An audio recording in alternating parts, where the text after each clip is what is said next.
Hello guys! So heto na nga, i-reveal ko na yung reasons bakit gusto kong umuwi ng Pilipinas every July na siya namang tig-init dito sa UAE. Sa Pilipinas kasi, tig-ulan yan. At tingnan nyo naman, napaka-berde ng paligid.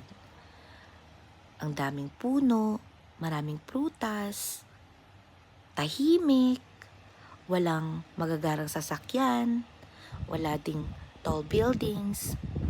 Ayan, puro dahon lang iyong masisilayan. But then, the place was so peaceful. Napangarap ng lahat. Dito kahit wala kang pera, okay lang.